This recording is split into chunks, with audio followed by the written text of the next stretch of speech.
From a very wet Nürburgring a week ago to a picturesque racetrack in England. Hello and welcome back to the GT3 World Championship here on Friday and on RCI TV. I'm Jesse Lee, joined as ever by Ryan Mawson and Stewie in the box for the third round of the GT3 World Championship here. And it is a complete different racetrack, a completely different weather pattern. And, well, the only thing that is the same is the drivers and the cars. And it has been a challenge thus far in practice, you have to say. And starting off, we're going to go down to Ryan Mawson. Ryan Mawson, welcome in on a Friday. What have you noticed from this practice session? Well, so far, what was the dominant car at the Nürburgring, the Porsche, we talked about it so much there. It might not actually be the sharpest knife in the draw today.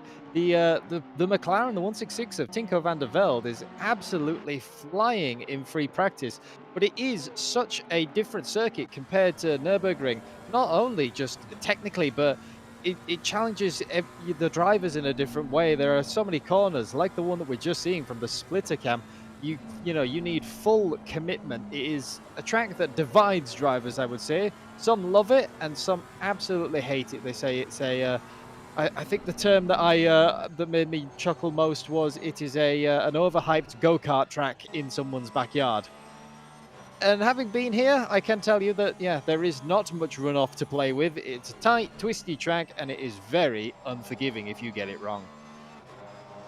I'm not having that. I'm not having that at all. This is not a overhyped go-kart track. It's one of the premier racing circuits in the world, and somehow it has remained mostly unedited and untouched in its very original. You would never find a track like this built today, and that just adds to it for me. I love this circuit. Doesn't matter if it's an F1 car or heck, you could put a go-kart on here. I would still watch this track. It's an action track, Brands Hatch, and it always will be, with its iconic straights that aren't straight. Of course, its elevation change that also provides a lot of difficulty. I think that is the thing that I'm most surprised about. The Porsches not being 1-2. If you haven't been with us for the first 2 weeks, it's been dominated by the teammates, the 75 of Boothby and the 39 of Jardier. Well, so far, it hasn't been in this practice session. Oh my goodness, Duhel there in the 840 has to take evasive action. I'm going to get to that in just a moment, but Tinko van der Velde, who finished 5th in race 1, finished 3rd in race number 2, done playing second fiddle, wants to be the star of the show today, I think. And that, if he can pull this off, that will do some real damage and will help him, climb to the championship lead. Like I said, we thought that maybe the Porsches, it was going to be a case of who can take the fight to Boothby. Well, today it might be who can take the fight to Tinko. But yeah, the one thing that ACC does not give you is those elevation changes. Having been around this track and having had to walk from Paddock Hill, from the top of Paddock Hill all the way down, all the way up to Druids where my car was parked, my legs can tell you that yes, it's quite an elevation change, and I don't fancy doing it again. I think next time I'd rather just drive the car up to the main paddock and get my food and then drive it back. Yeah, make no mistake, Ryan Mawson is not what you would call particularly out of shape. So it's not like that was any sort of bother to him. It is just a big old hill. Now, they call them hills for a reason. They're absolutely massive. Practice ends with Tinko on top, but where will qualifying find us? All of the pros here on display in Split 1, as always, on the Friday Champ. Wherever you are in the world, we hope that you are having a great Friday. I know I am, because, of course, we have a holiday coming up next week here in the States. And on top of that, I'm out of work and school, and I get to sort of do me. What better way to kick off the festivities of the week than doing some excellent GT racing? We talk about the racetrack, Ryan Mawson, we talk about the history, Formula One, obviously, British Touring Car Championship, GT3s, motorbikes, everything seems to work around this week. anything and everything can have some great races. I mean, I watched the real British GT here, which is the same cars that we're seeing on the screen, the big GT3s. But obviously, what you never really see at that weekend is all the little support races. You know, Janetta's GT4 Cup. They were just incredible to watch around here. Tin Tops, which is basically, if you don't know what Tin Tops is, it's anything and everything with a roof. You just have like Peugeots going up against new Honda Civics and just anything and everything. But getting back to the GT3 cars, it's the 166 under the timing line, the first go. Clean track ahead of him, clean air. And what a racetrack to start with. An optimum track, a 19C. As look at the elevation change down Paddock Hill. You can kind of see it on the broadcast cameras, but that drop is fierce. It sure is. And the rise, of course, is also nothing to scoff at either. It'll be a nice benchmark lap. Of course, Tinko will be looking to set just about the quickest lap they can here. There's no reason they were nearly 4/10 clear in practice. And we suspect the top 10 might have been on quali fuel there at the end. There was a long period in that hour practice session where nobody seemed to be running qualifying laps, and then right at the end of the session, final 10-15 minutes, nearly everybody did, or at least to our eye, nearly everybody was on a quali setup, which is actually fairly consistent and standard. Lap looking pretty good, not trying to invalidate the lap. That's another thing that you'll see is laps invalidated, but everything so far looking good for Tinko. So far, and a little bit of dust kicked up from the cars in front. You can see why we say that this circuit is so demanding, though. There is no runoff, and there's so many corners that are, high speed, high commitment corners, where if you run the slightest bit wide, you can see you want to use all of the road you can. Tinko putting his car millimeters to the edge just to get that time in. And speaking of that time, that was a 22.4. That's a long old way off what he ran in practice, so I think that car's just getting wound up. But it is such a difficult circuit. If you run the tiniest bit wide, she is not forgiving to you. Well, Tinko was first to set a lap, but George Boothby the quickest so far, a 1:22.329 for your championship leader in the 75. Not so fast, does George Boothby say. I love watching his streams prior to us going live where he's getting his practice in. Very frank with what he talks about to his chat. Very open man in regards to how he drives and what he's expecting. He's not an emotional person. I know a lot of his supporters over on Twitch will disagree with me there, but what I'm talking about is he doesn't leave anything on the field. He will tell you, well, I'm having a bad day, or the car's not doing what I needed to do. I can't figure this out. I would like to do this better. That kind of guy, and I love that. I love having a personality in this sport like that, like George Boothby, who just comes out and says it. This is how I feel about this particular scenario. Today, he was, I guess you could say he was fairly confident in his car, but as always with George, looking for that little bit extra. Speaking of a little bit extra, Tinko Vandervelde with a 1:21.735, 3/10 clear of João Cavaca, who jumps into the second spot. Jardier in third, Boothby down to fourth.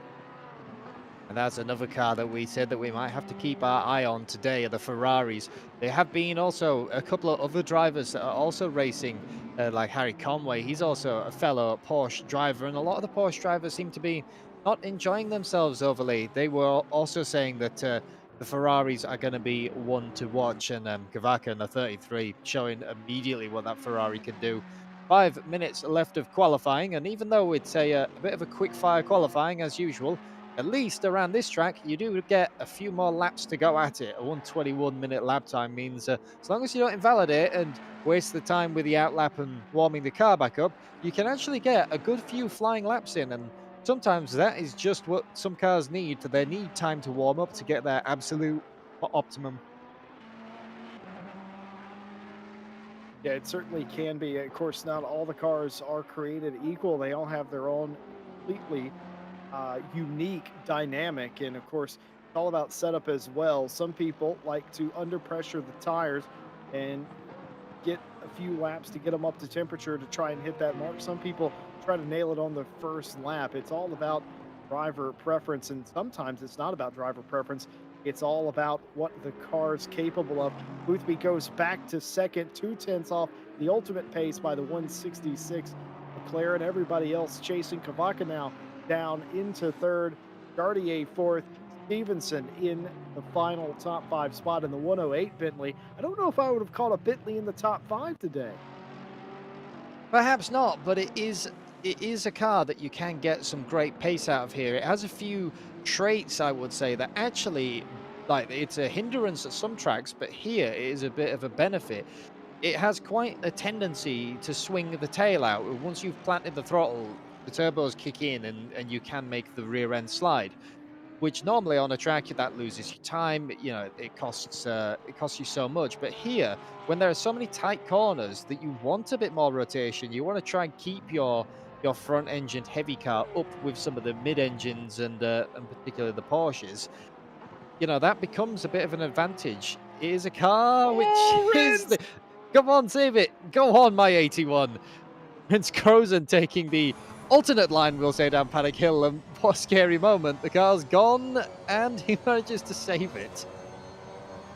Well, I know what Rins is thinking right now. He just ruined his lap and he's only going to get about one more, so he'll be kicking himself for that. But if I had to guess, overcooked it just a little bit. And again, we talked about the dips and the rises being more extreme than they appear on camera. They absolutely are, especially Paddock Hill Bend there, turn one, going down the hill. You're falling away the whole time. Grip completely out of premium there. And a Porsche, nonetheless, was set up for disaster. Disaster averted by Rins. Not only that as well, but you can't really see it on our broadcast cameras, but there is a slight bump there as you turn into Mm. turn one, which is a lot of times what the drivers use as a braking zone, but you can really easily unsettle the car there. Ali Chamberlain for the Jardia community team, one of the, I think it is now the only Honda running around, manages to get themselves out of the back of the pack. It's the two oddballs right at the back as well, because the Max Payne and the 966 Nissan, not the two cars that you don't see much of, but we're still rooting for it secretly.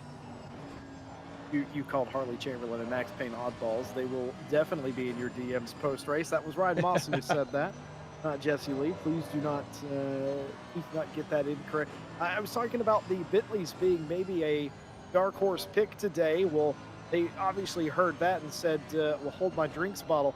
Martin Grady, the Tidge, up in fourth place. Verstappen now inside the top five. Two Bentleys in the top five, with Stevenson down to the seventh place position. Harry Conway in the pit lane with Minnow Crozen, and they will likely take no further part in this qualifying session. Everybody else out there, I think most of them are going to get another lap, including this man, Jardier, who's down in sixth place. It's a mad scramble for qualifying here. Yeah, trying to get any amount of lap time that they can possibly. Last few laps, and not necessarily what you want to see out of the window if you're Jardier. You know that he's on a good lap, but traffic up ahead, it could play into it. You're just trying to push as hard as you can. The field now is so tight. We have to go all the way down once again. In fact, we've got more cars than last time. We have to go all the way down to 18th to Barzaghi and the number 8 Audi. That is the only car that so far has dropped out of that second margin. And with a lap time of a 121 so far being the pole, that many cars being that close around such a tight racetrack, this is really going to be a mad scramble at the start. More and more callers calling it quits. Zhao Kavaka in the 33 Ferrari has brought it in. George Boothby will take no further part as the session clock will expire and has done. Everybody on a lap currently will get one more lap. I think Barzaghi, you mentioned him. I think he's the last car that has a lap that is on a flyer. I saw the 166 doing the same as well. As again, more and more cars continue to peel down the pit lane.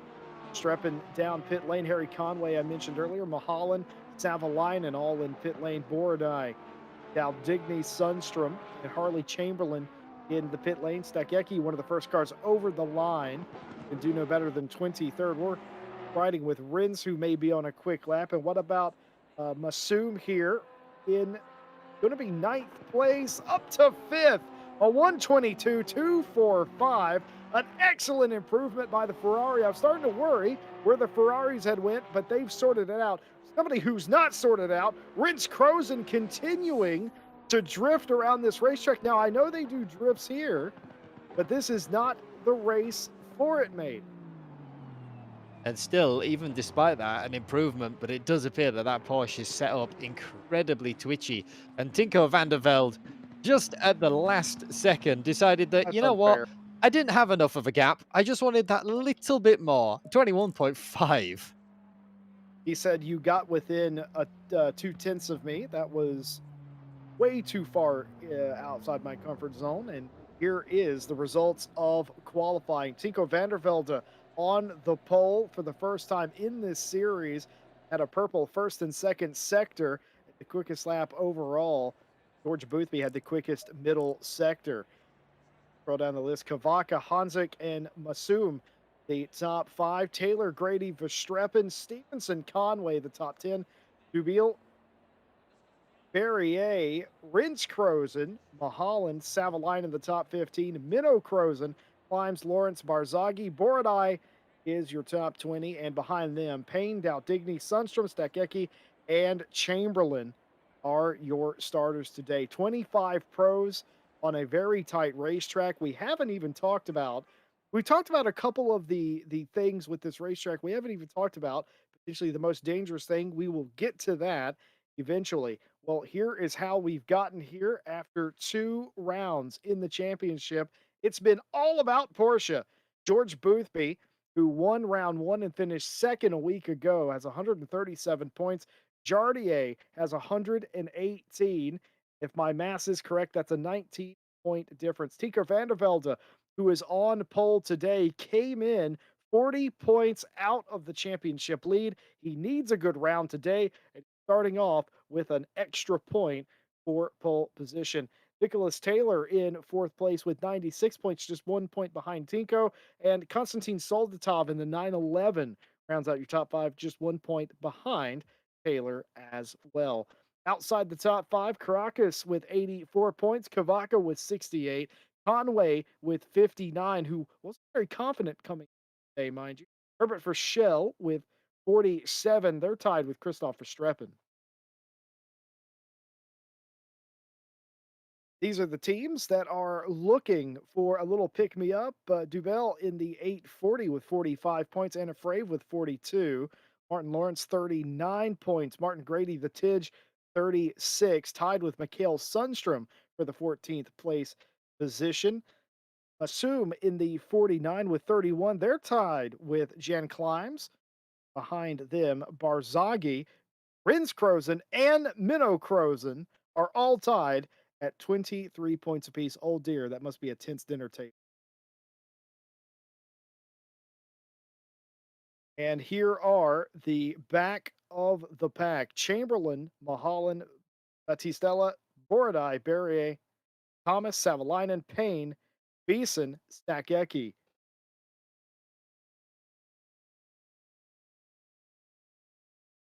And these drivers on this page have missed several races or are no longer taking part.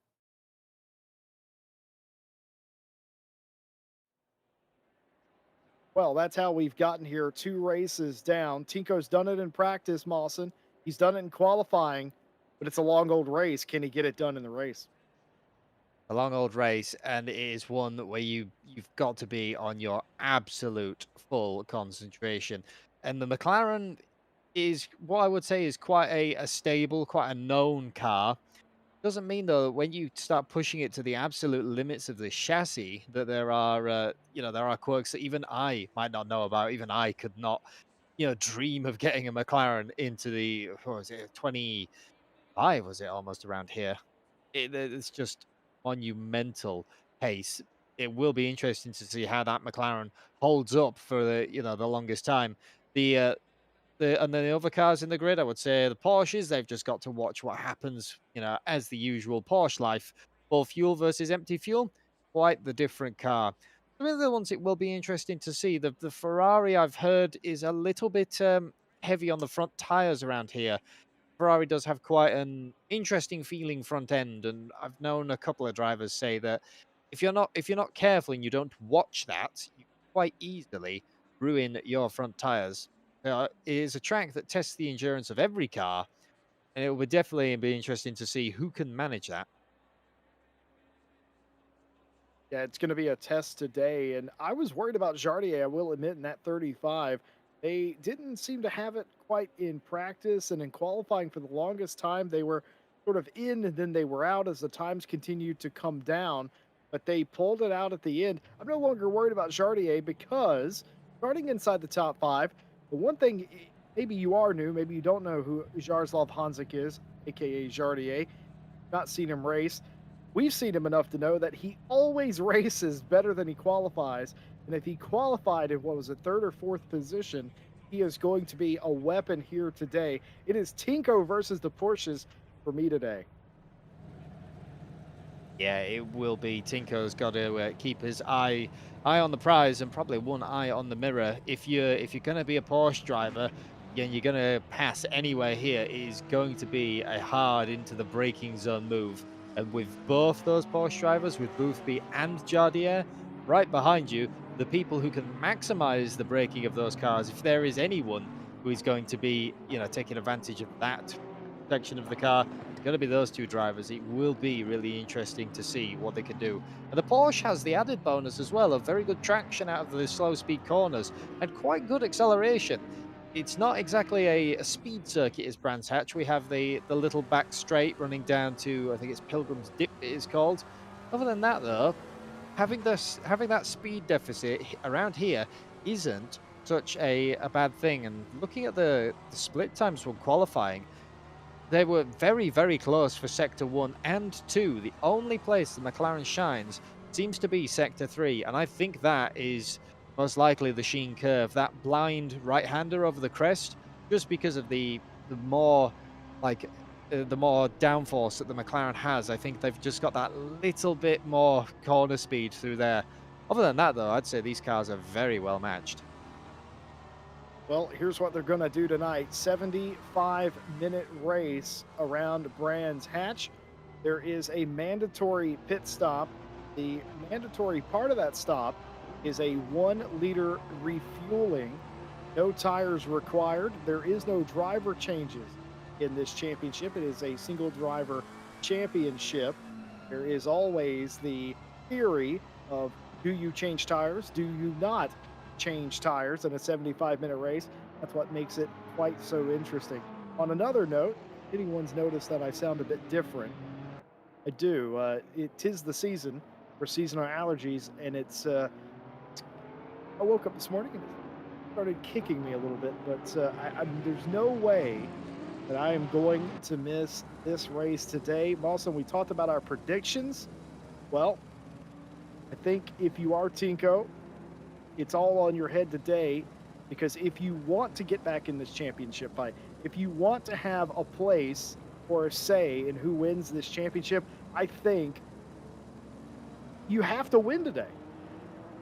And if anyone is going to be able to pull that feat off versus these monumental Porsches, it's going to be Tinko. If he can, that will make the championship really interesting coming into the latter half. But with 2x2 waiting for the green light, long old front straight down here, you can actually fit all of the grid on without having them come around a corner. And it is green flag. Green light, give it all you can.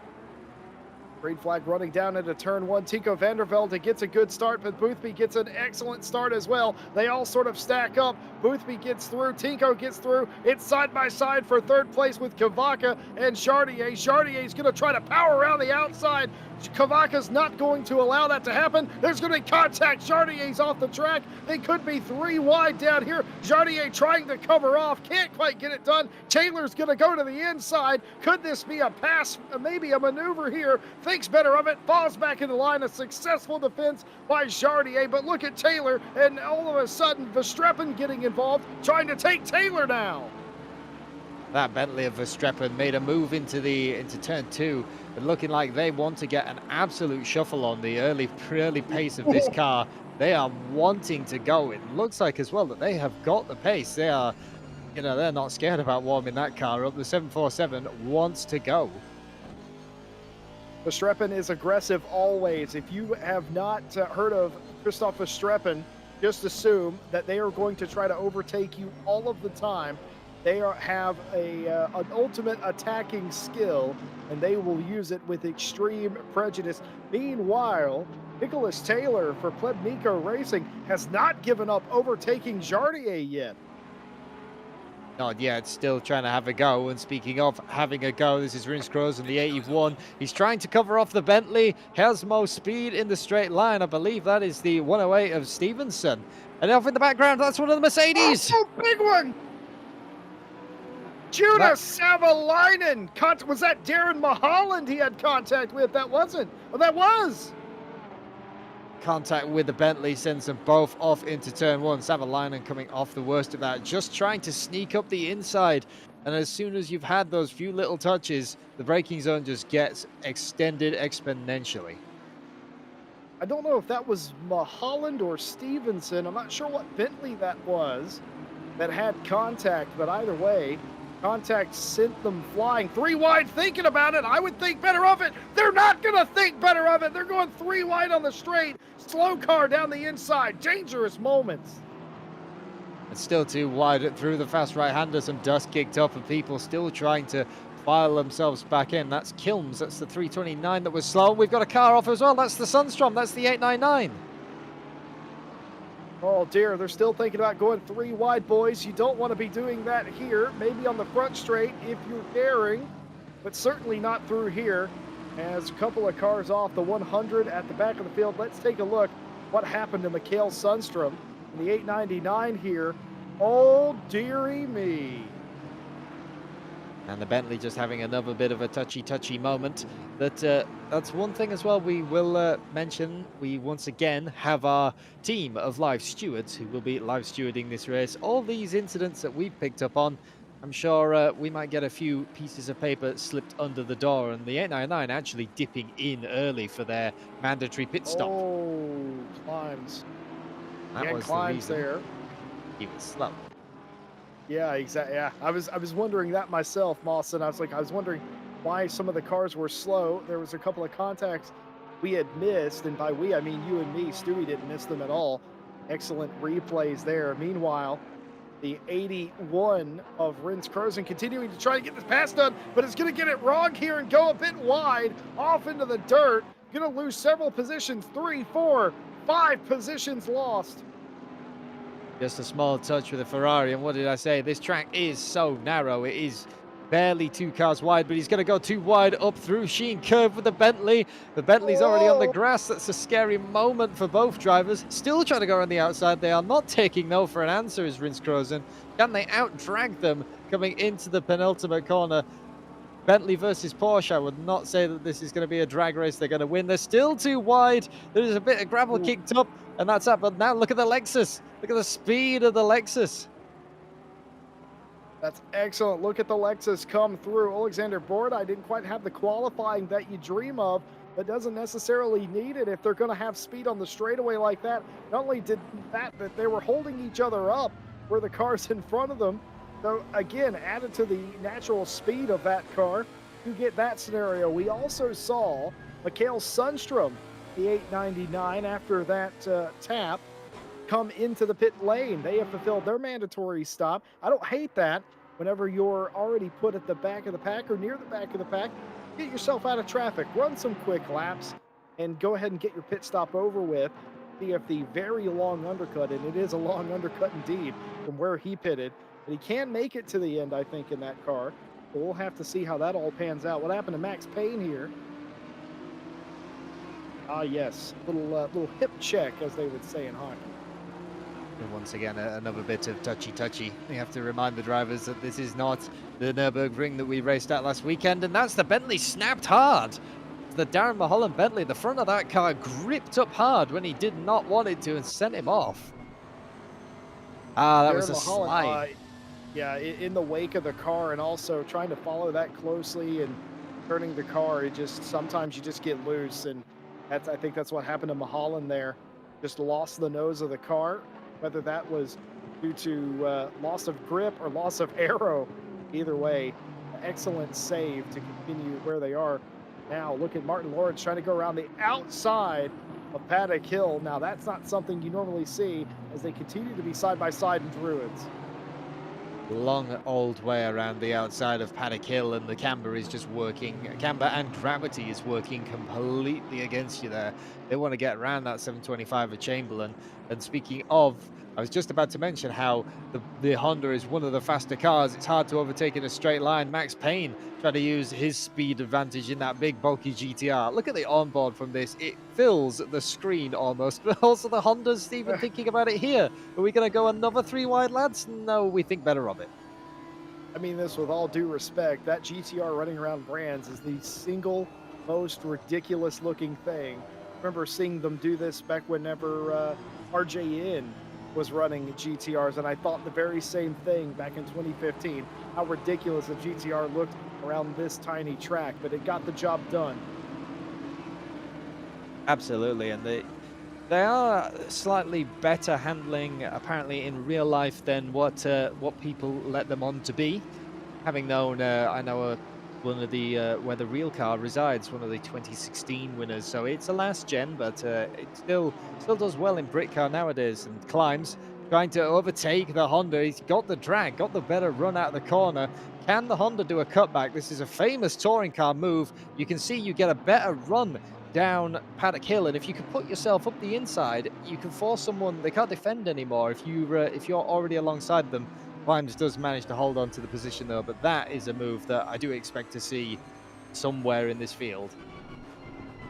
As a pro move by Climbs there, if you think about it, because that's what happens. You get the pass done in Paddock Hill, you got to cover yourself into Druids, and he was shading over to the inside, that defensive line all the time. Nothing wrong with that, of course. You're allowed to make a move as long as you're consistent, not weaving about. He was doing none of that. He also kind of made the driver behind him think better of it, maybe making a dive, didn't have all the room. That's the difference between a pro and anybody else. A pro knows where to put their car, and certainly that is the case. Folks, do you remember, I don't know, about 15 minutes ago when I mentioned anytime Jardier qualifies in the top 5, that's dangerous because he always races better than he qualifies? Well, he's just taken second. Yeah, there you go. Managed to. Well, it did look like he had a slightly better drive again coming up to the last corner. Boothby. It almost looked like Boothby just thought better of it. There's no reason to to fight teammates, as we say. We have asked them that before, and they always says nope. There is no team orders. We will fight for it. Doesn't necessarily mean that Boothby wants to though. And the 39 already starting to pull a bit of a gap. So Jardier on a charge. Tinko's still just about in sight, 1.4 seconds up the road. But now the man has got his sights laid on the back of that McLaren. Well, I have no reason to believe anything but that. They've certainly taken 7 bells out of each other for the past couple of weeks. I think if that doesn't prove that there's no team orders, I don't think anything will. They've raced each other hard, and I would say respectfully. I know some people would argue it's not respectfully because they've taken each other out on a couple of occasions, but that's not the end all be all for respectful driving. Mistakes happen, right, when you're trying to race closely and fiercely with somebody. Respect is knowing that you have done wrong and making amends for it. And I think both of them have done an excellent job. Just saw Climbs earlier make a pass. What's happened here? Stuck around the outside. Oh, it never goes well. 2-car spin. Luckily, they all exit stage left. Have a line and just looking up the inside, but it is a tightening corner there. It was one of those inches away from disaster, and Porsche turned in, clipped them, and that sent them both around. It is always tricky to go 3 wide there. Even going 2 wide there is, already scary enough. These GT3 cars, they're a lot wider than some of their road counterparts, and this track not being updated in many a year. And back when we raced a lot more smaller things, people could say that race cars have gotten too big for this track. Oh, Harry Conway with the big old defensive move, but I'm afraid it's just not going to work. Harry's trying to keep that car behind him. A little bit of a tap there. And did he actually? He has done, in fact. Duell is still behind Harry Conway. That was really close racing. Ryan Mawson, what do you think about that? That was extremely aggressive defensive driving by Conway. Well, there was no overlap there, and he's gone off the road as Harry Conway. So there you go. Oh dear. There wasn't no overlap though, and you're allowed one move before the braking zone. It would Whoa! technically be justified. Is a replay of what the Junas Savalainen car has got their drive-through for as well. The 100. You just might have seen it pop up on the bottom of the screen. Well, that was for that incident earlier. Yes, indeed. Drive through for car 100 fails to avoid the 72 while overtaking, bounces off the wall, and takes out the 72. That was on lap 2, turn 1. 15-second penalty for car 171, tapping the rear of the 329, resulting in a takeout. Position was returned. So what would normally be a drive-through penalty reduced to a 15-second penalty instead. Drive-through for car 72 for taking out the 899. I feel like we saw all those come. Yeah, we have been catching some of this, and it is one of those you've got to keep your keep your P's and Q's in check, especially around this track. Even if we might miss it, the stewards definitely won't. Yes, indeed. Well, the penalties have come out for some of the drivers in sort of the back of the pack area. Of course, Savalainen is going to be frustrated because not only does he have a massive drive-through penalty, he's at the back of the pack where he doesn't want to be to begin with. But we watched this battle here. King of the Plebs, as I call him, or Tidge as the rest of the world calls him, in 7th place, working on another Bentley for the 6th place position. You love to see two different drivers in the same equipment going at each other. It kind of gives you a feel for strength versus strength, but also it's two Bentleys at a British racetrack. I mean, come on. I would also say that it shows off sometimes the absolute varying of driving styles that you can have between setups. We saw the 747 at the earlier stages of the race, very aggressive, wanting to get up the field as quickly as possible. Verstappen, probably one of the he more drives it with the with the wheel and with his foot, and the car of Tidge than as yellow Bentley, are very calm, very collected, and very smooth. Max Payne right there, yielding that position to a very fast Yen Climbs, who is climbing back through the field. And remember, Climbs is on the receiving end of one of those early punts. Now coming back through the field. I feel like Max Payne just let that happen. Didn't even block in the Porsche at all, and didn't even pressure them in the Druids. Just sort of let that happen. Stakecki, on the other hand, is not pulling over for anybody. Looking back, this is a race replay. This is Ooh. once again the two Bentleys. Tidge using all of the road that he can, and a twitch again is probably the hardest point to control of that. This little dip at the bottom can really upset a car depending on the setup.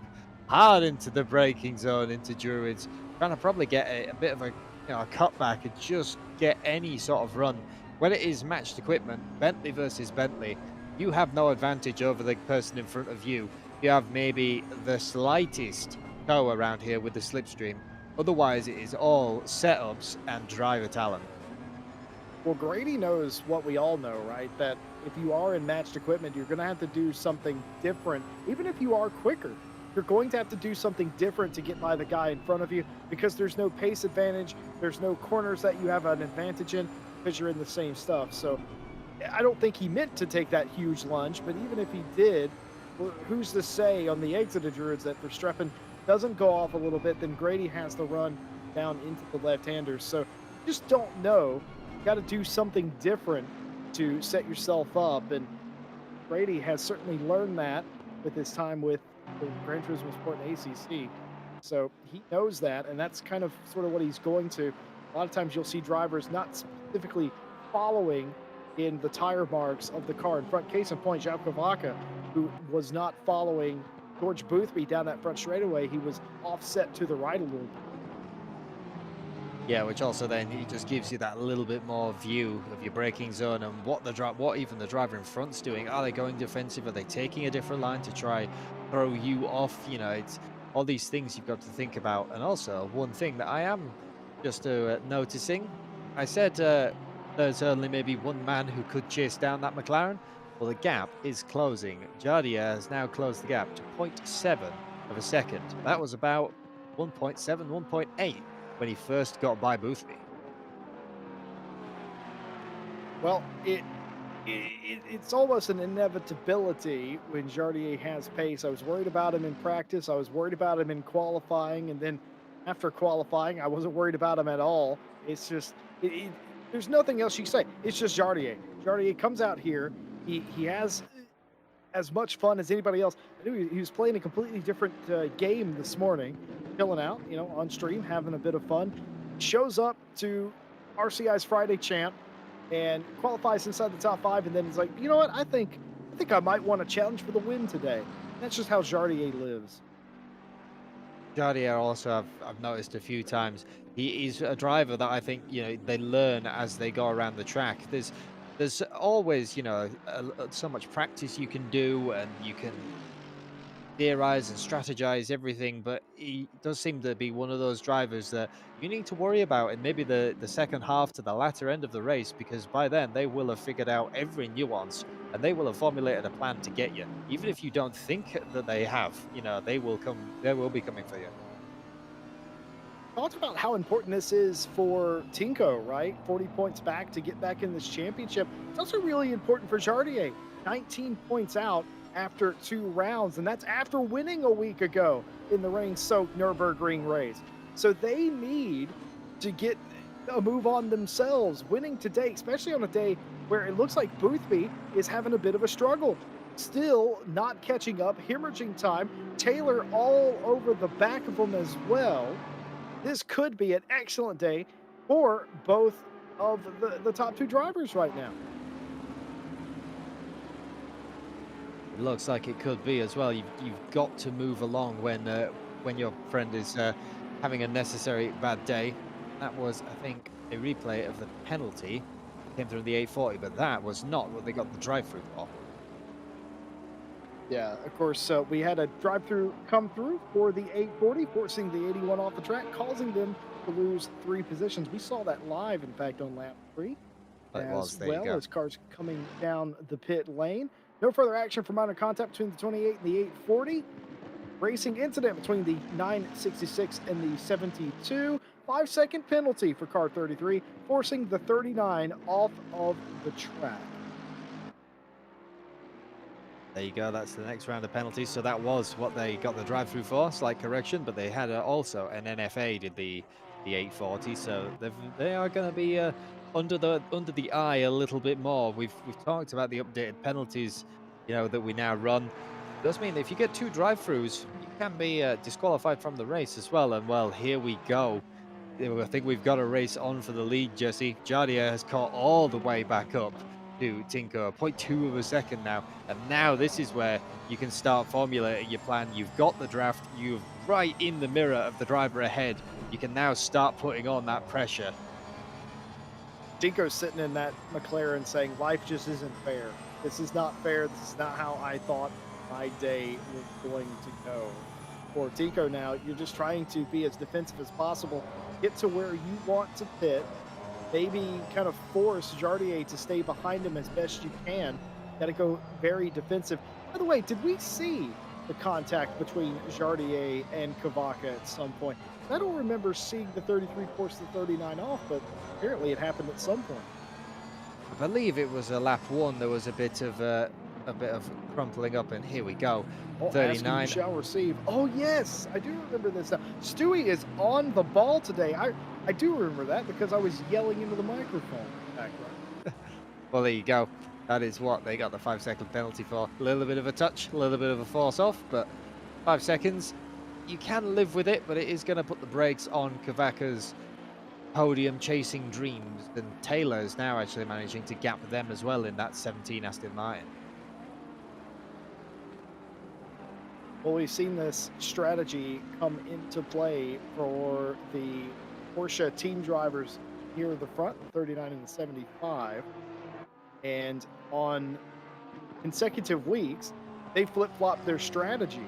I'm forced to believe this week the opposite of last week. Jardier's on light fuel, Boothby's on full fuel, and they have two very different ways of getting to the checkered flag.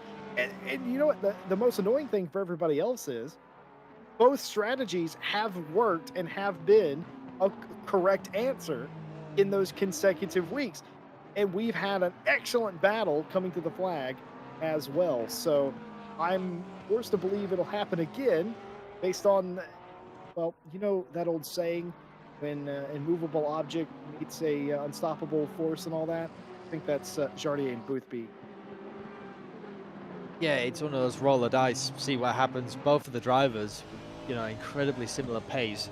Both strategies can play off. It's really a case of can you maximize it? I think that is why as well we might have seen Boothby let by Jardier in the early stages of this race. He knows that he can't lose any time because if he's going to come out ahead in the end and end up in front of his fellow Porsche driver again, he needs to keep those lap times, the good average lap time up. He needs to keep it so that then when he does his stop and drop pit stop, the time will be gained back. I really aren't discounting Boothby out of this yet. It's 4 second gap.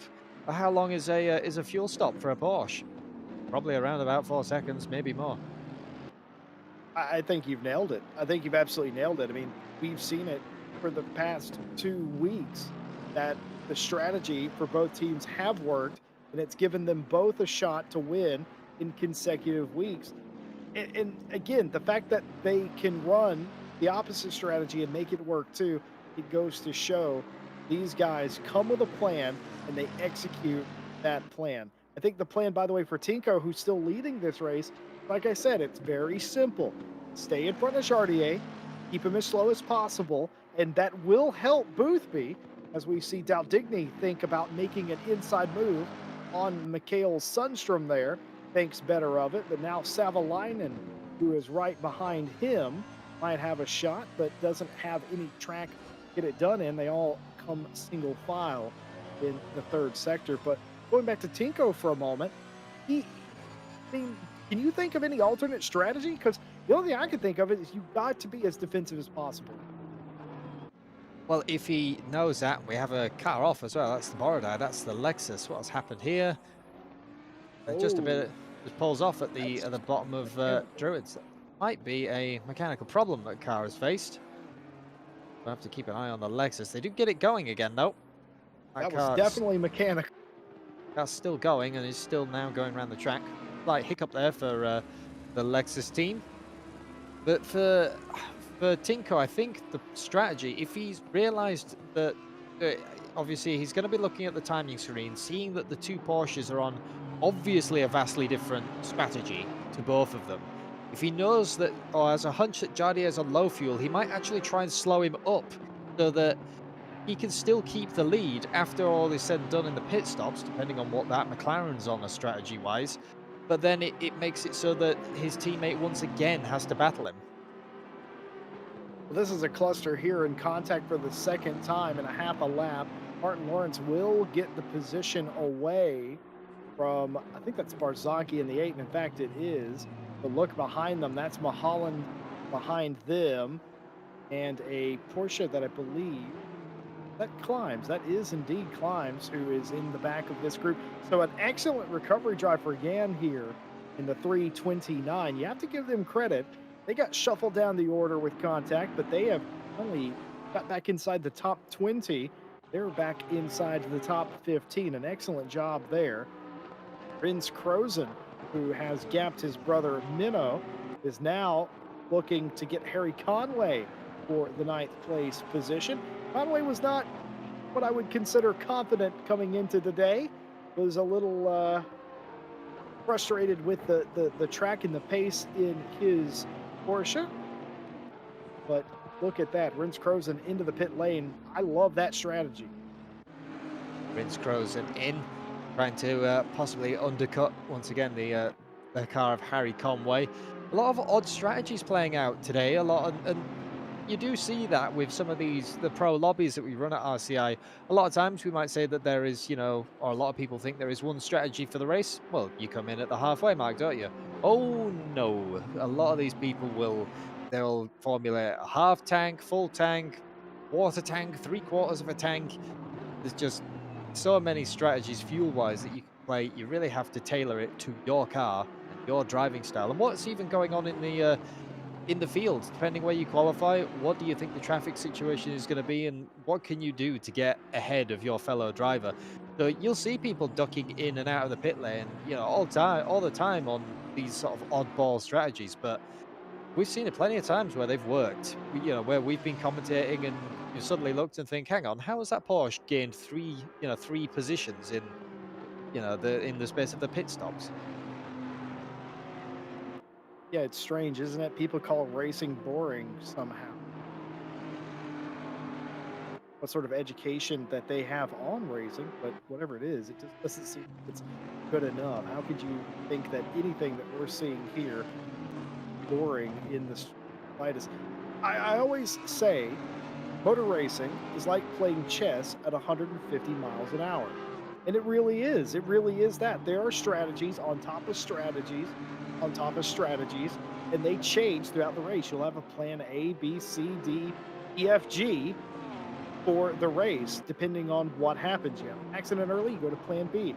Everything goes well, you gain a bunch of positions, you stay on plan A, you get the point. And it's all based on your original strategy of how much fuel do I have, how hard do I want to press on the tires, etc., and so forth. We're seeing that here today, and we keep going back to Jardier and Boothby, but they have been the focal point of this championship, and their strategy is still the focal point here today.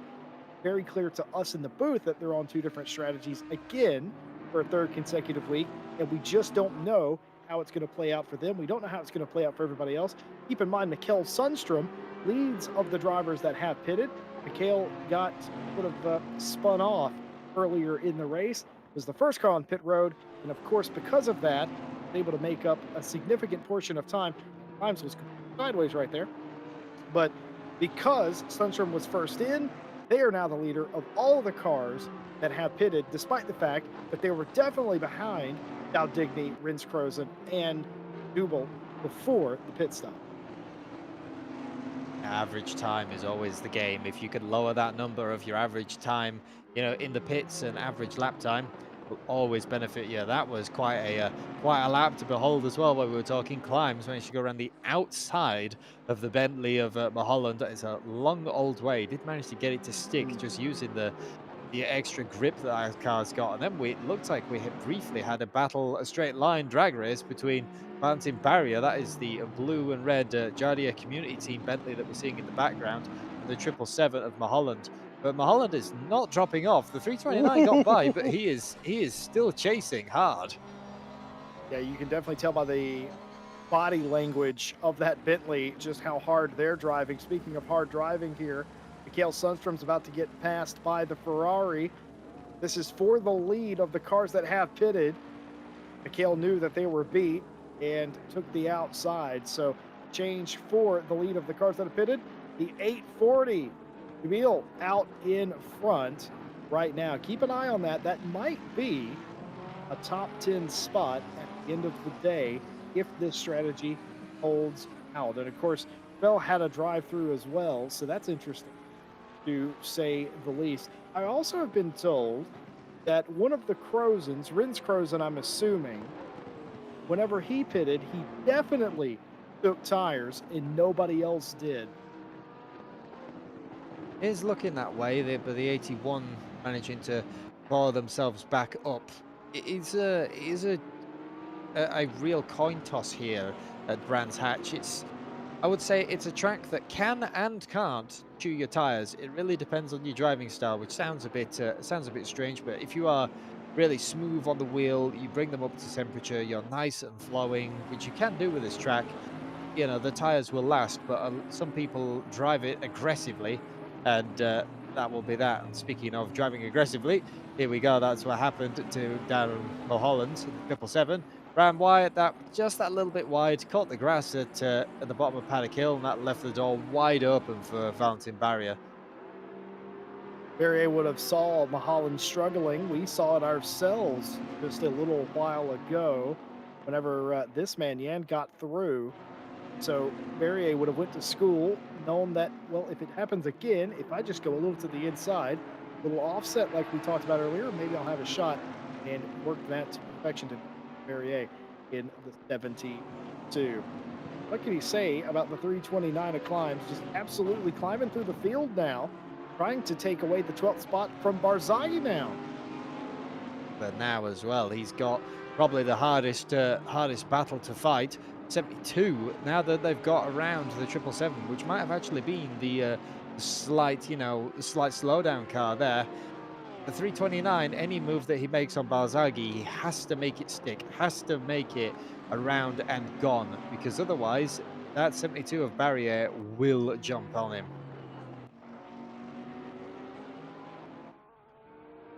Well, up front, the same story. Tinker Vandervelde leads the race in the 166 over Jardier in the 39. The gap continues to widen. Boothby 5.6 seconds adrift now, but Boothby is breathing a slight sigh of relief, you'd have to think, because Taylor, who was all over them for the first 20 minutes of this race, has now fallen back to point seconds off of Boothby. So Boothby running in space for the first time today. Garnier not in a hurry to get by Tinko. What might be the reason for that? Well, I suppose if he is running a half tank, that strategy, if you're sat behind a driver, Mhm.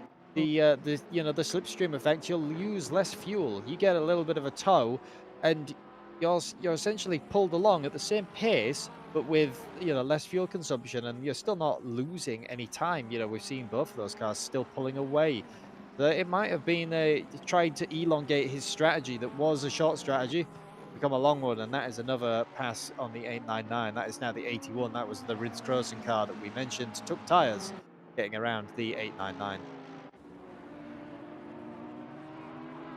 Don't hate that strategy. I like what maybe Jardier's doing right there, and it might end up working out for them. Oh no! A spin here, Barrier! Was that contact with Yan? I think it might have been. Let's Have take a a look look at at a the replay. replay here. Was that? Oh, it's so hard to tell, but it snaps. I think that the 329 went for the defensive line, but because you're all the way over onto the back, so you can see Barrier goes for the inside. The 329 Oh defends it, yes. but it's just into Druids. So contact there. I'm pretty sure that we will be getting the fabled piece of paper, perhaps. Yeah, no doubt. In that case, they'll definitely be looking into that. I was told just a few moments ago that they were all caught up, meaning that they didn't have any pending incidents to review, a rarity for the steward's box, but now they have some stewarding to do in that case. And as Ryan Gill says, Mawson, I feel like that one's fairly slam dunk. Yeah, that is a bit of an open and shut case. And William Stevenson, the 108, catches the grass, and that sends the back of the car sliding. Harry Conway sees this and immediately decides better of it, going up the inside. He wants to get out of this three-way battle. Stevenson's trying to hold it around the outside, and now that is Minnow Crows, and that is the 82 Bentley. It's going to be a drag race down the straight. Too wide, both trying to get the slipstream of the Porsche. The 108 will have the inside. He's got the advantage for this corner, and everyone just about shuffles himself back out. Of course, we are reading the chat as we always are. A lot of Cavaca Portugal pride in chat. You love to see it. And of course, Fabian Schmedberger, our own Fabian Schmedberger, in fact, asked if Mikhail has to come into the pits later. We don't think so, as we saw Dow Digny there have some issues. But yeah, I don't think Mikhail has to come in again, even though they'll have been out there for about an hour, 15 minutes. I think they can do that. I think that's doable, but only just. Again, told in our ear that they left the pits with about 70 minutes left on the run, so an hour and 10. It's one of those in the Mercedes, I think you can, but I do think you might have to do a little bit of fuel saving. It is quite the thirsty beast, and perhaps that's why we've seen the 899 not necessarily fighting some of the positions. He's just trying to keep that average time low and not have to come back into the pits again. Mercedes, historically, not a great car if you want to extend your stops. That V8 is quite old now as well, as much as it's wearing a new pretty dress, as you might say, the 2020 version. It's still underneath the old GT3 with the old 6.3 litre V8, and in fact, that car even stems its roots back to the SLS partly, which almost goes back to the GT1 days. That's incredible, and if you peel it back even further, it's, it's basically same car as it was in the 70s from a design standpoint. Of course, it's incredibly a lot more technological. I love Porsche. I know a lot of people they meme up Porsche and all that. I absolutely love it. I love the fact that they have a winning formula. They've stuck with it for as long as they have. If it's not broke, don't fix it. Everybody else wants to go do the new, best, bigger thing. Porsche instead says we are going to make evolutions and variations of our car that has been winning races for the past like 60, 70 years. Mercedes used to do that as well slightly, but it didn't always work out for them. Mercedes were always a little bit behind the technology, as it were, because they wanted to Ooh, keep what they knew and what worked for them. I mean, for example, the Gull Wings, the SLSs that I mentioned here, going back all the way that time, they still had drum brakes. Everyone else in the field had swapped to discs, but Mercedes said that drums would be more efficient over a longer race, and well, that didn't really work out for them. The same way as well that I think Mercedes used to race with swing axle suspension for the longest time going, which is just so terrifying to run. This is the 899, and this is the 840 again of Dubel.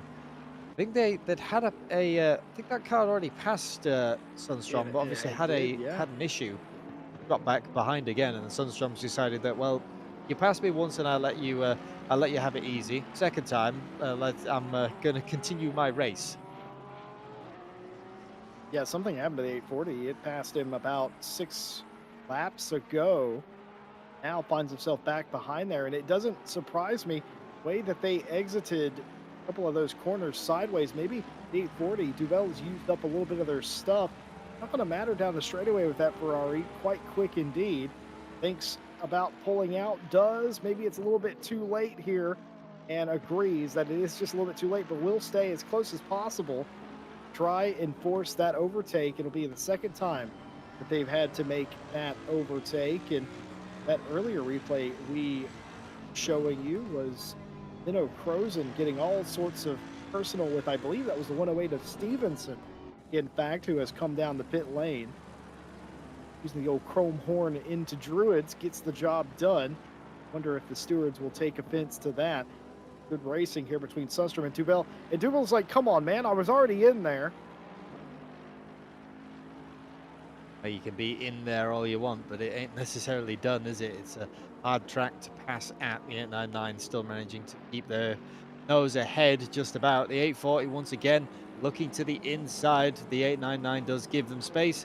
The 840 though is just too far back. You've got to be so committed on the brakes into Druids to pull off that move and have the brakes to do so. Porsches, that is a car that you really want to defend in coming into Druids, but I don't know if what would have necessarily the better brakes. I think the Ferrari, I'm going to say. The Mercedes it's an interesting car. I will say that. It's one of those where if you can master it, it's amazing. But I know anytime I have driven this car, I've just been struggling with the style that you have to drive it with. Well, the day has been frustrating for a select few drivers. 5-second penalty for car 100 for avoidable contact with the 329. That was on lap 7. I do apologize if I had already read that out. No further action between the 171 and the 8 after minor contact. Drive-through penalty for car 72 for taking out the 329. That was on lap 24. And that has put the 72 past the maximum penalty points for a single race.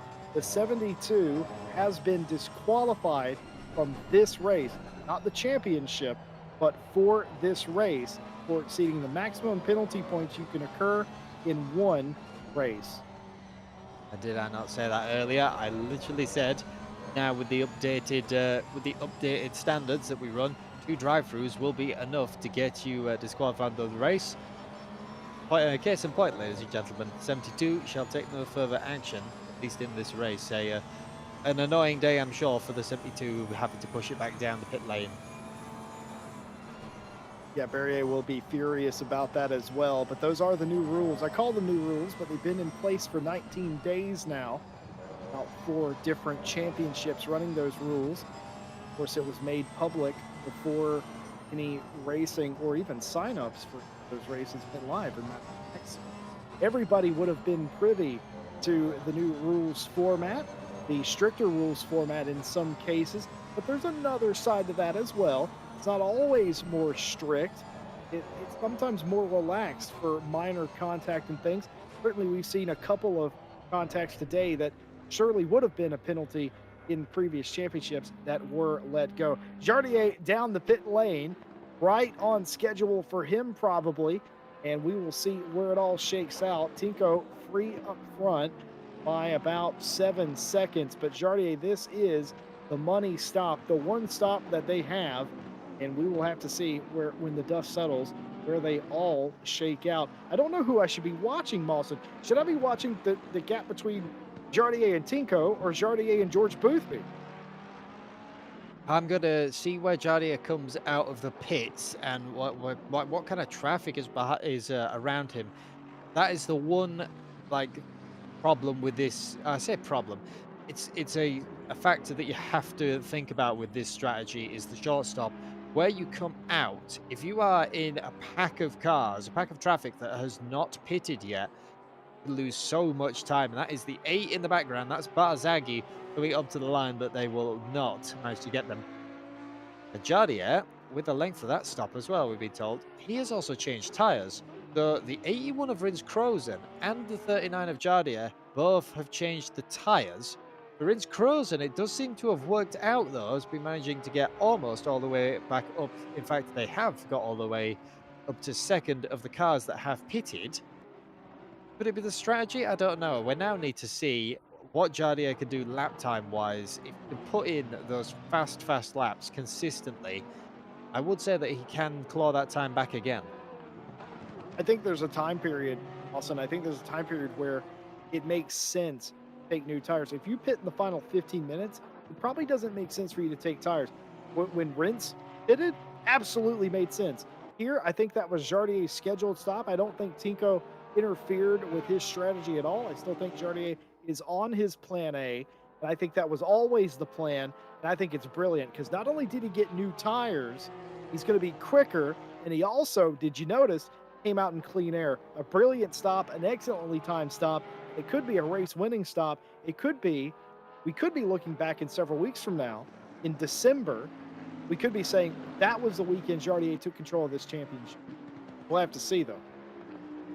Yeah, both strategies play evilly for each of them. These two drivers still going at it. Stevenson and Mulholland, what have we seen these two Bentleys been fighting tooth and nail for lap after lap? And There he goes! that is the 777 off. Still on the racetrack, too. That's dangerous, but locking at the brakes, not moving. What we're going to see here going side by side, how often do we see the inside car get the worst of it? A little tap, not quite completely side by side, and it will usually send the car on the inside. You have to feel for Darren Mulholland, was just trying to have a good close race, and it comes undone. And I don't think you could put too much fault on either driver there personally. I'm not a steward, obviously, but I just feel like that was hard racing, and it came down to contact. Hard racing on a track which has limited space anyway. You know, there was no real space on the outside that the 108 could have gone any further, and there was no real space left on the inside that the 777 could have gone much more. So it's one of those 6 of one dozen another. But I guess that's why we're not given the steward's role, Jesse. We'll have to be interesting to see what they do come out of that situation. We'll have to keep our eye on the penalty reports. And this man, I thought that the 840 of Dubel, I thought they might have got past Lundstrom again, but now the 840 does appear that they have either equal or slightly less pace than the 899. Whatever the 840 had early has equalized here. Of course, Lundstrom was the first car on pit lane. with an hour, 10 minutes to go in the race. Be curious coming down the stretch how much pace the 899 has. But Duvel definitely came in after the fact, stormed by the 899, then, of course, had the incident earlier, and now finds themselves behind the 899 again. Not for lack of trying, though, continuing to try and make that move, making the look as if they are trying to do the move into Paddock Hill. But again, it is a bluff after all, because you'd have to be, well, you'd have to be Jardy to try that out. And I don't think as well for the person behind that wheel, it's Mikkel Sundstrom, the cool collected Swede. I don't think you're going to exactly put him off with the Dukes. I don't even think Mikkel will be looking in the mirror. Just be thinking that he's running his race. Let's see what the Ferrari does. Mikhail would probably be the first to call the bluff and be like, well, if you do that, you take us both out, so you don't really gain anything. You wouldn't be that silly, surely. To this point, the bluff has been called and no action there about from them. This is Minnow Crozen's Bentley. That's Harry Conway up in front. You know, how many people today have tried to pass Harry Conway, and I don't think a single one of them's got through?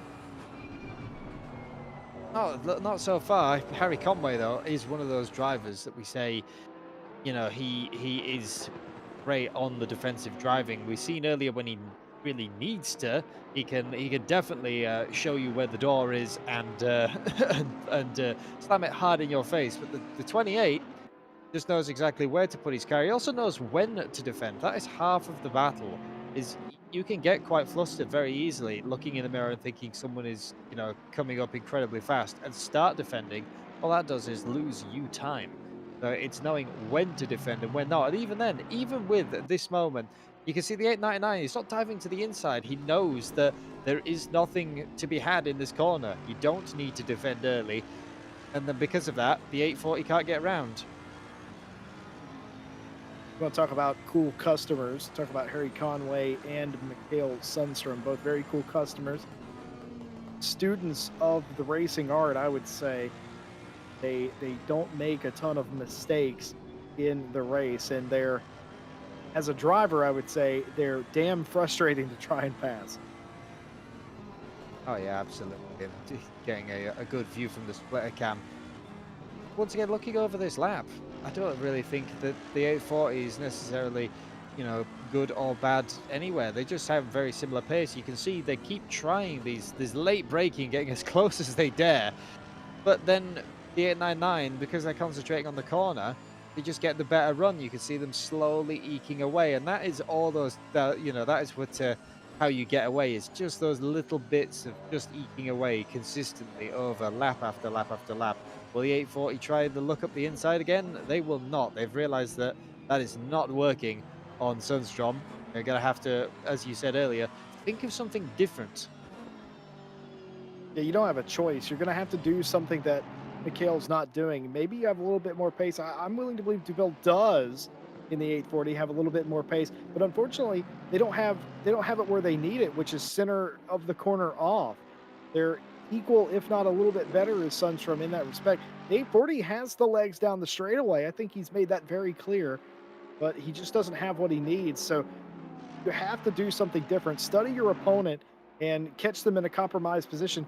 But like that, for instance, maybe fake the move a few times, you go off sequence, and just like that, it has maybe caught Mikhail Sundstrom mirror driving just a little bit, and the 840 is through as Mikhail goes off again. This could be many positions lost. Mikhail not trying to join the track unsafely, doesn't want a penalty, gives up spots to Daldigny at least, and he may have given up more positions, but I'm not sure. But either way, that's exactly what I was talking about, as if on cue. Catch the guy in front of you, maybe mirror driving a little bit, maybe catch him glancing at you because you're filling up all of his mirrors, then get him unsettled a little bit, perhaps. And that is a lot of time, especially at tracks like Brands Hatch, where there is no.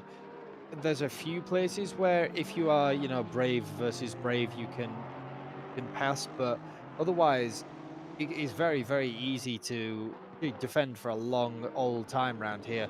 Speaking of defending for a long old time, this is the 28 Harry Conway once again. That is, Crozen trying to go all the way around the outside of Druids. It's a long old way though, especially when you have a Porsche on your inside, one of the cars that can just get the power down and get the acceleration on. We'll have a quick race replay of that move. You can see Bentley is trying their hardest. A little bit of a touch there as well from the Porsche, just running out to the edge of the corner. It is a long old way to try it. And that's what I was saying. You can try all these moves, you can try everything what you want, but a lot of times it just does not come to fruition. When we talk about drivers, right, knowing where they need to put their car, of course, Conway knows there's no way you're going to take a Bentley around the outside of any corner on this racetrack and beat my Porsche. It's just not going to happen.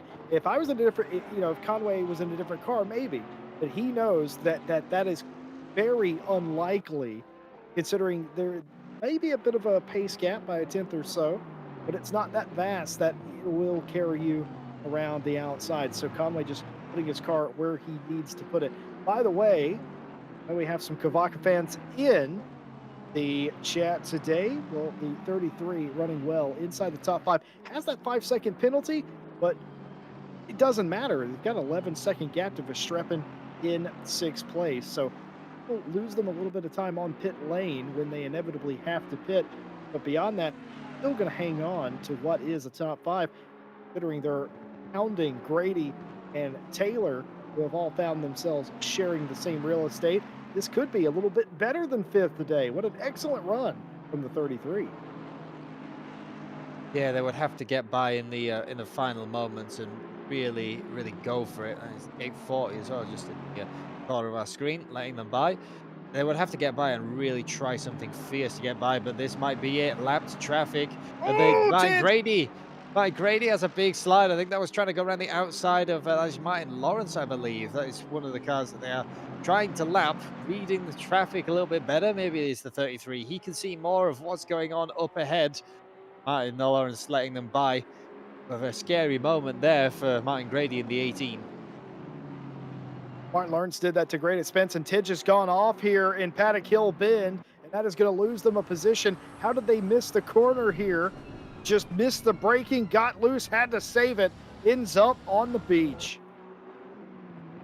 Yeah, had to save the car. That was, I think, partly as well that bump at the top of turn 1 that I mentioned. A lot of drivers use it as a braking point, but it can also easily be your undoing. I think we've seen that there. A good save, though. A lot of times when you do have a moment there, everything is working against you. You know, the camber, the momentum of the car, and gravity, they all want to pull you into that gravel trap or send you around. It's not necessarily one of the corners I would ever pick to have an accident at. There are a lot better corners to have crashes at. I think I've heard it described before as a turn where the brakes don't help you. And what they mean by that is you hit the brakes, it just introduces more problems and more math. Yeah, because once you've started going down the hill, even if you lock the brakes up, you can sometimes then end up directly in the middle of the racing line, and that is even more scary because through Paddock Hill there is realistically one line. You come and it's blind. It's a blind right-hander downhill. You come over. You've committed to your line. There's a car in the middle of the road. It's definitely not what you want to see. Well, folks, if you're just joining us, let's give you a little bit of a recap. Tico Vandervelde was quickest in practice, quickest in qualifying, but it hasn't been that simple for the 166 McLaren. They have been hounded by Jardier, who qualified right around 4th or so, and then ended up coming all the way to 2nd place in the race and has spent the majority of the race at this point, 45 minutes or so, right behind Tinko, then executed their pit stop with about 33 minutes to go. We know that the 39 has taken tires, and we are awaiting the rest of the pit stops. The top 8 have not pitted. Barzaghi in the 8, Audi in the 10th place position has not pitted as well. Barrier has been disqualified from the race for exceeding the license points limits for a race. They are not disqualified from the championship. It is only the race. We've seen a lot of contact today, some of which severe, a lot of it not so much at all. Case and point. No further action between the 727 and the 840. Racing incident between the 108 and the 82. No further action between the 840 and the 899. No further action between the 777 and the 108. That will be pretty much that was that. I do think, though, for pit stops, speaking of Martin Grady in the 18, they have decided to duck down as well. That is taking their mandatory stop. We'll see where they come out versus Jardier. Just trying to judge, where the upper half of the field are. But I think a lot of these drivers are going to be stop and drops by now. You've only got 16 minutes of that pit window left. If you've got this long, you've obviously filled up the car, a full tank, and no one's going to be changing tires unless they do it by mistake. We have seen that before. I wouldn't necessarily discount it. Little birdie by the name of Mike, it really slaps Jones, just told me that Tidge is out there. That's Martin Grady for the uninitiated. That he is trying a very interesting strategy in the 18. Of course, he's already pitted. He's in ninth place currently. He is going to be extremely close on fuel thanks to his strategy today. But if it works out, could see him right around the top five positions. Bentley is probably one of the cars that you can go incredibly light on the fuel. It is very good as an endurance car. Sips fuel, and you do have a few maps to play with. So if you realize that towards the end you aren't going to make it, you can knock it down and save some of that fuel. You wouldn't think it, considering that the Bentley runs a V8 direct injection twin turbo out of actually an Audi RS6. A little bit of a nerd fact of the day for you is that. Yeah, that engine is lifted from Audi's division, mounted way low in the car and way further back than you might find in your regular road-going Bentley. But yeah, you wouldn't call it a fuel economical car, but it does incredibly well in the endurance. And how many times have we seen teams, drive this in some of the big RCI endurance races that we've held? And you always think, how are the Bentleys doing this on their fuel and on their tires? It was a surprise to me. Some of the first endurance races we did a year ago, and seeing the Bentley go so deep into a run, it was mind boggling to say the very least. This is your leader. It has been your leader for the duration. Tico Vandervelde in the 166 came in third place in the championship, 40 points out of the championship lead. Needed a big day to turn the season around and put their name in the hat for a championship contender. They are more than half of the way there today, but they still have to come down pit lane. And Jardier's pit stop where he took tires, that strategy is looming large in the back of the mind of Tinko, even if he won't admit it. By the way, I can tell you that Grady's pit stop was quick because he was only about 3 seconds behind Jardier. And I can tell you that's not how that was, it wasn't that close when they went in.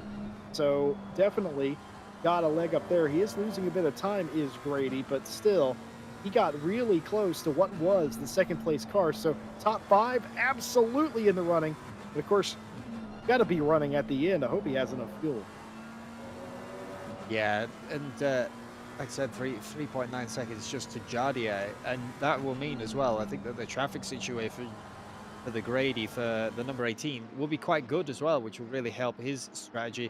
Kavaka as well has come in and through the pit lane. They did have that 5 seconds as well added to their stop.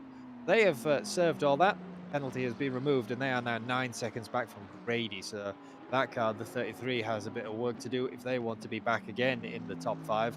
But for Tinko, you've got, like I said, got to be thinking what is going to happen. It's probably more stressful when once the person behind you has disappeared off into the pit stops and you're left on your own to run your race, but they're always thinking, where are they? What's going on? Where are they going to come out of? The one added bonus I will say though is that the Brands Hatch, the pit lane and everything is very short. It is a very quick stop if you're not doing any sort of servicing to the car.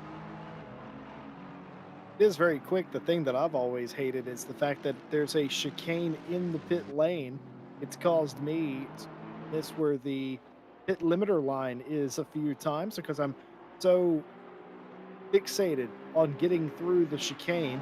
Of course, the way it spits you back out on the track is quite dangerous indeed. It certainly can be if there are cars coming, but rather besides that, it is very short pit lane. I think the drivers appreciate a short pit lane. It helps them with their anxiety, surely. But speaking of anxiety, Tinko, he won't know where Jardier and Lot are going to come out realistically unless he's sat there and done the math or has somebody with him that is doing the math for him. Currently, I don't think Jardier has enough to cover Tinko. I think Tinko would still come out in front of Jardier, but of course, if he takes tires, that'll complicate things a bit as well. And if he doesn't, that's just going to make Jardier that much quicker. That's Martin Grady on the outside, Hartley Chamberlain on the inside. A little touch and go there. That that is Excuse me, I the meant Max Payne, not Martin Grady. Of course, Max Payne's driving the GTR. Grady's in a yeah, Bentley. bigger. Well, they're two big cars, you know. It's a same difference, we'll say. A little bit of a touchy touch between the Honda and the Nissan, and coming back as well. The 840 now has set his sights after getting around the 899 of Sunstrom. Has set his sights firmly on Martin Lawrence. Interesting to see as well. Dubel's pulling the same sort of moves, the jut to the inside, seeing what that driver will do. I noticed it he'd done a few times, and after a while with Sundstrom, he did stop when he realized it wasn't putting on any pressure. Might have just made Martin Lawrence do a bit of mirror driving though. You never know. I'm trying to look around the outside after Pilgrim's Dip, but it is not to be there. But all that time, you're just putting more and more mental pressure on the driver in front. Martin Lawrence probably saw him go to the outside and said, "Well, if you want to run in the clag, the rubber, you go right ahead. I'm going to stay on the inside." I think, though, Dubel has a little bit of confidence trying that outside move as not come off, but he's made it stick a few times and he's nearly got there. All he's got to do is stay side by side with the car that he's trying to pass. Maybe he can get a run down the straightaway, have a shot in the next corner. Who knows? It's all about trying. Speaking of trying, no further action for an incident contact between the 82 and the 28. A warning for car 840 hitting the 171, causing loss of control, but waits, and no major incident occurs, so the warning given for dangerous driving to the 840 in that. Already, they're just the little taps now towards the end of the racing where people are still trying to push it hard, but the field is spread out, and they know now that they are very much being watched. And have seen the other drivers getting the penalties, just trying to rein it in a little bit.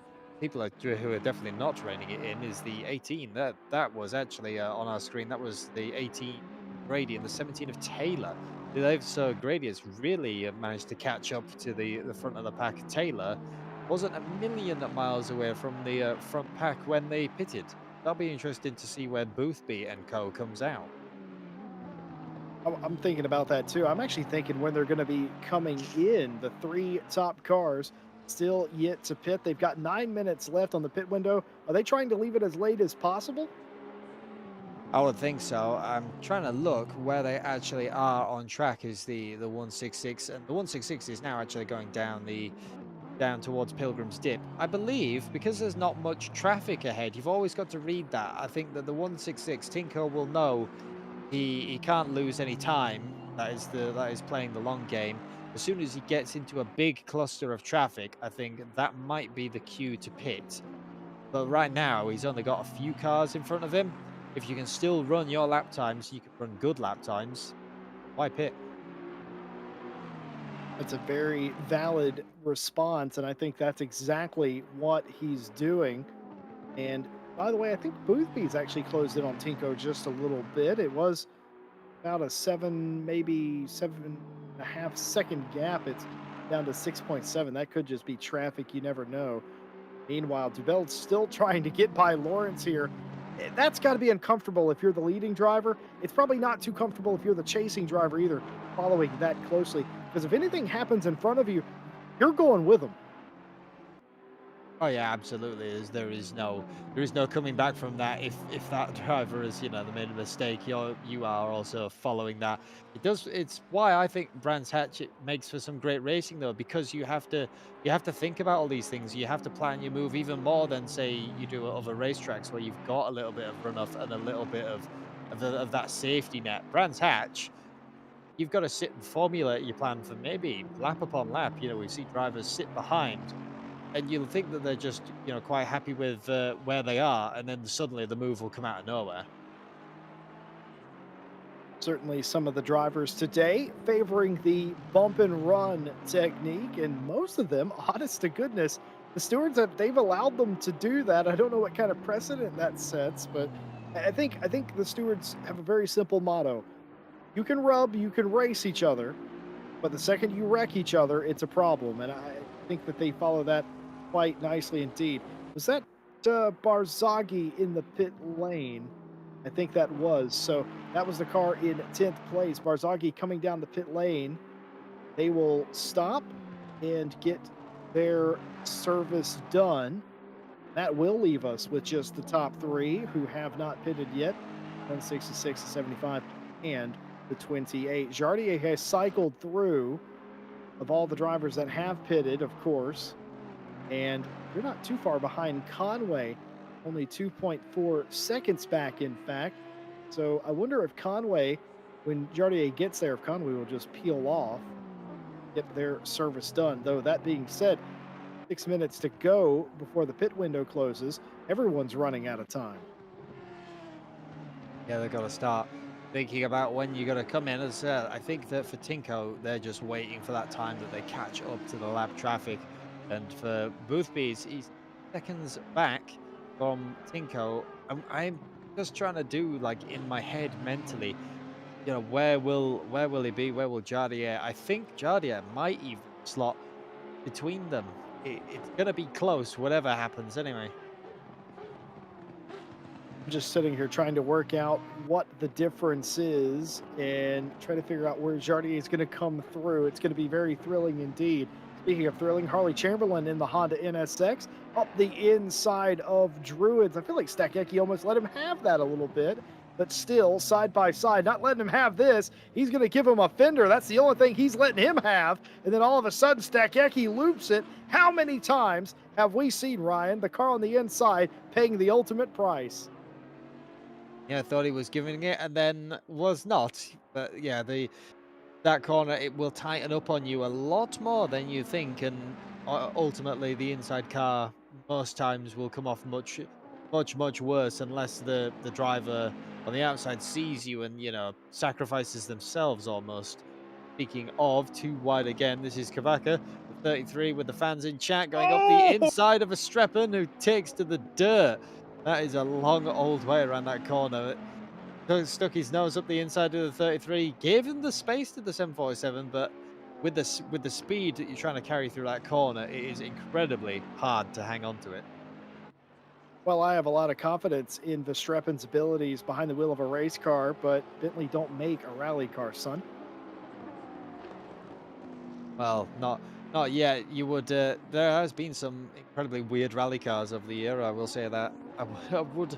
I'd say I'd like to see a Bentley rally car just because it would be. It'd be certainly different. I think the rally car that I always bring up and everyone thought was a bit crazy. Mercedes used to rally there in the 60s. They used to rally Fintail Mercedeses and the big old the V8 ones. Just because, well, back then that was the only racing that you really had. A couple of my favorite rally cars that are very strange, the Rolls-Royce Silver Shadow that entered that rally that one time. That they remember they're a luxury brand and they shouldn't be doing things like that.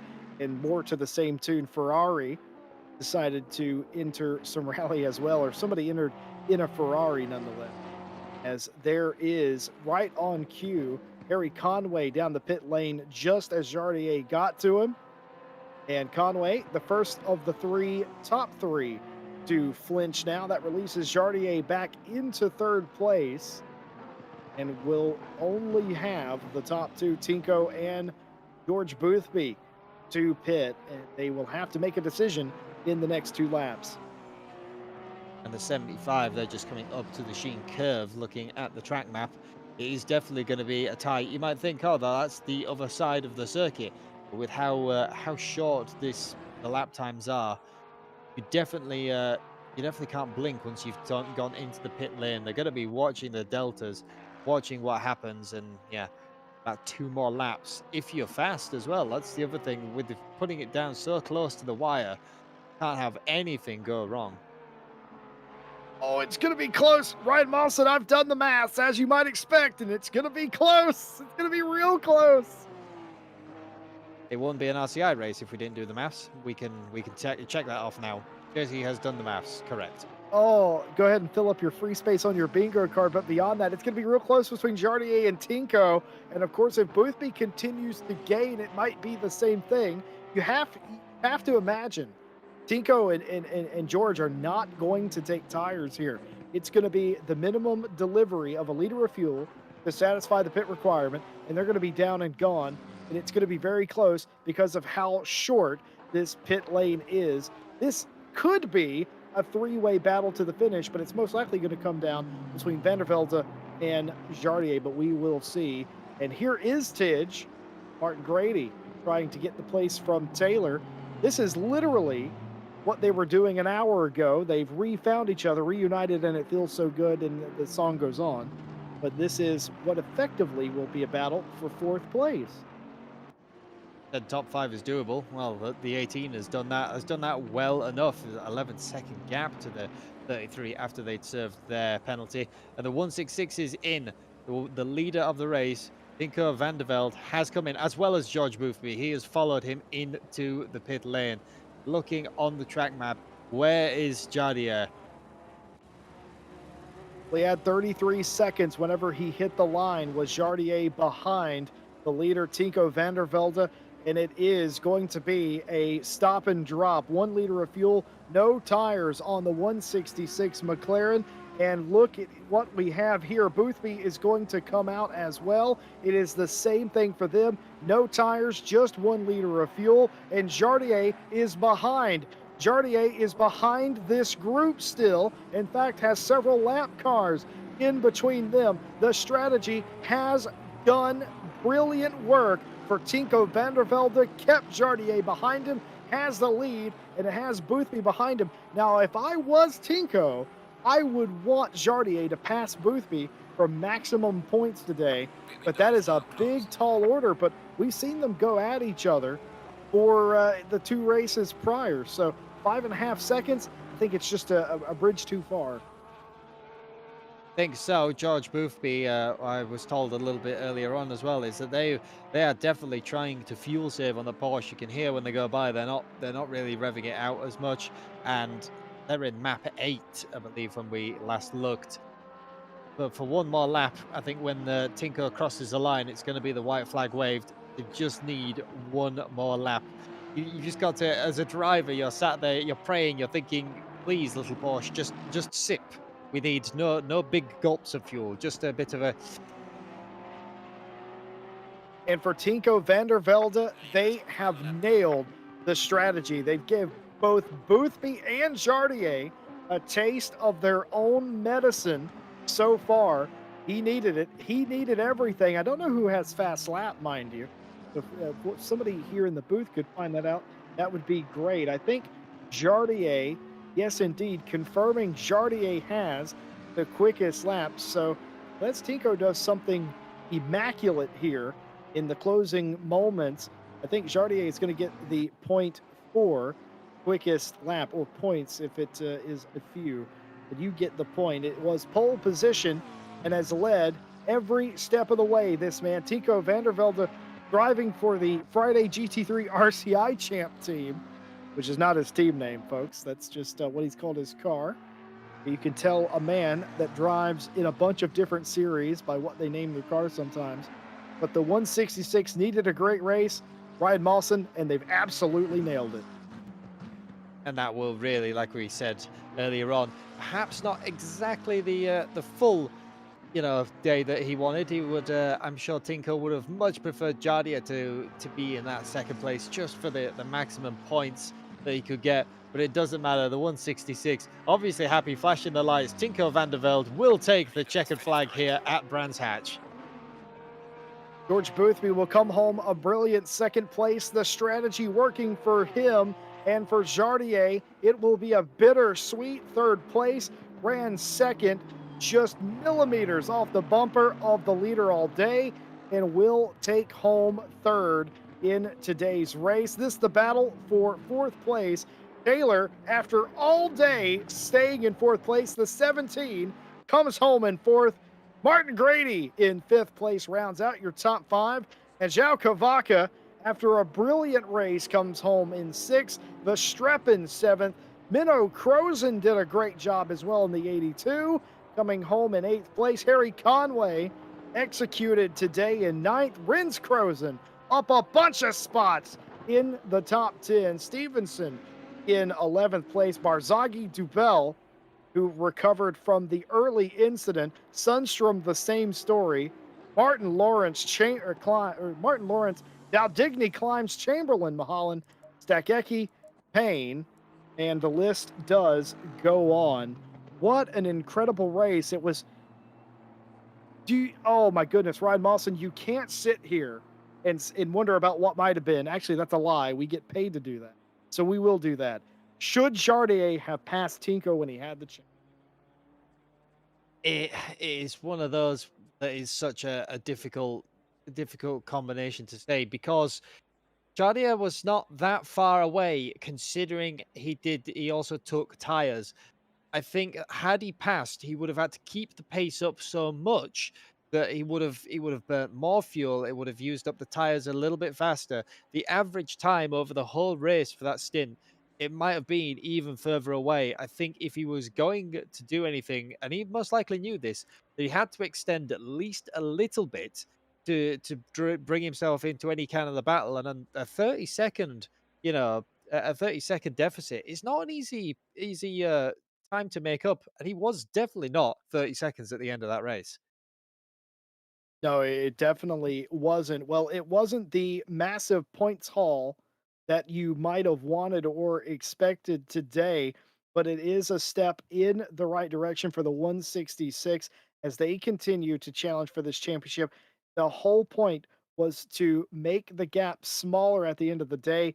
They've done that, and it is game on. Three different races, three different winners, all with three different strategies. It's been absolutely brilliant. Folks, if you don't like that, then I don't know what to tell you. Maybe you don't have a Switch, but let me tell you this: like, subscribe, hit the bell for more GT racing action. Ryan Mawson and Stewie will be back with you tomorrow night with maybe a special guest commentator tomorrow night. Maybe, perhaps, I don't know. And I don't think they do either. Monday Porsche Cup action on Monday with Ryan Gill, Nate, and Jake the Bosmeister Boswell. And I'll be back with you on Thursday with Tim Peck and Christian Stricker for the GT4 championship that has just been off the wall insane. Speaking of which, Ryan Moss and myself and Stewie will be right back with you here next Friday for round 4 of the GT3 World Championship here on Friday. Ryan Mawson, it's been 3 races, 3 completely different strategies. It's been excellent racing. Absolutely, and I can think it can only get better from here. It will be especially interesting as well. Championship is going to get hotter and hotter. Tinker has now got the points he needed to get back into this battle, and the next race as well, I think is going to be an interesting one at Monza. I would not call it as a Porsche track, but we'll see what Jardier and Boothby might have up their sleeves for there. Yeah, it's definitely going to be a different atmosphere altogether. It's all to play for as this championship continues. We hope that you've enjoyed today's broadcast. And of course, we thank you for being a part of today's broadcast as well. Big shout out to all of our partners that make this race and every race possible. Driver 61, you can get 25% off your driver coaching by going to driver61.com and using our discount code in the description. Fanatec as well for all of your high quality sim racing products and needs. Feel free to use our affiliate link over at fanatec.com. Doesn't cost you anything, and it helps us with things like server costs when you use our affiliate link. SimRacing.gp. If you're tired of getting crashed in pub races, why not join SimRacing.gp and have some quality sim racing whenever you want to have it? AK Informatica for providing our servers, and of course, Race Department for all your sim racing news and mod needs. It's been an excellent day today here at Brands Hatch, and in 1 week's time, we're going to turn up the wick again. We'll see if Tinko can continue, or will we have a fourth different winner? On behalf of the entire broadcast team here at RCI, I've been Jesse Lee, joined by Ryan Mawson and Stewie, and we'll see you next time. Have a good night. See you at Monza.